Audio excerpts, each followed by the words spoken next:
Today I'd like to talk a little bit about the emotion of fear.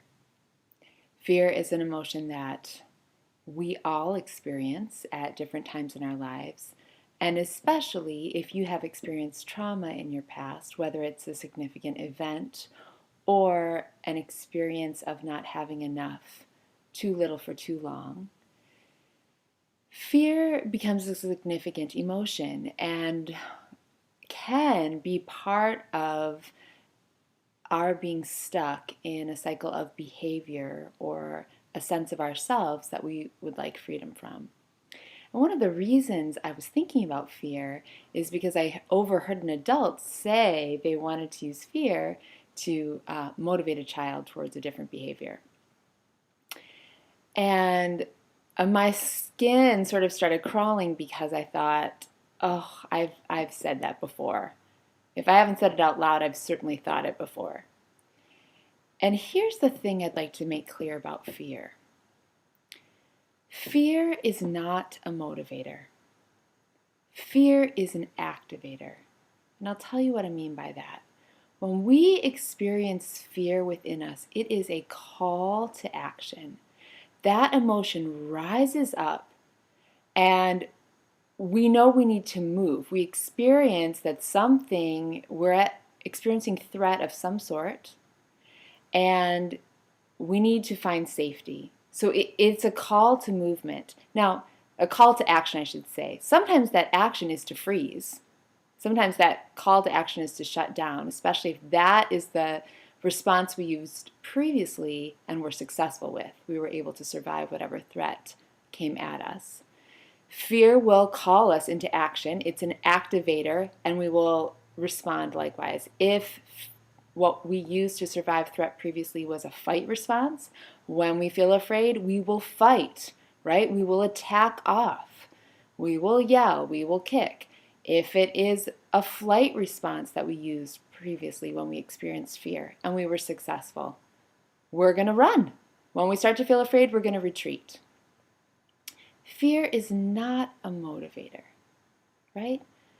Motivation is this beautiful internal, bottom-up, usually values-based or ethics-driven response towards life. It is a forward movement, that motivation, right? When we talk about goal setting, it's like, what's your reason? What's your why? What's your motivation for doing this?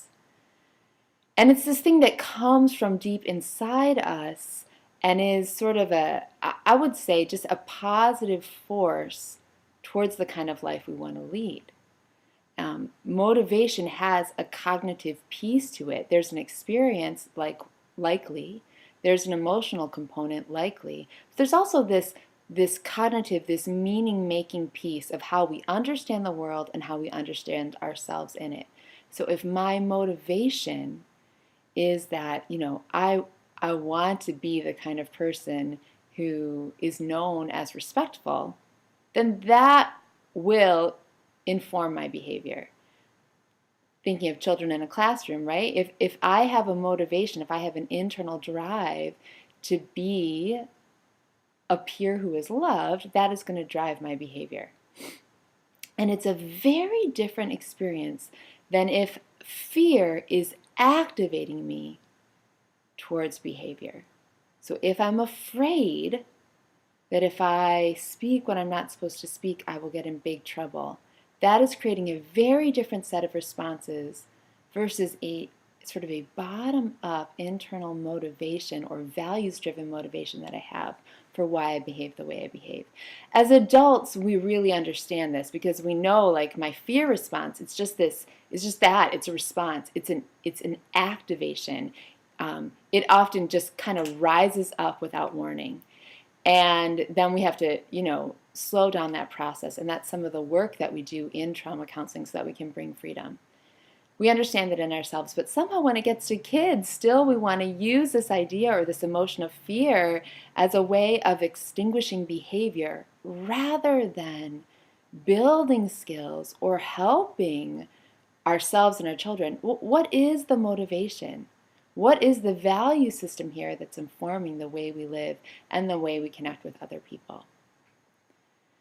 So pay attention to the way you are experiencing fear, the moments you're experiencing fear, and how you respond. What is your typical response? Do you shut down? Do you fight? Do you run?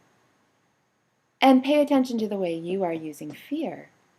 Is there any way in your life that you are hoping to use fear as a motivator for other people and might be able to rethink that strategy?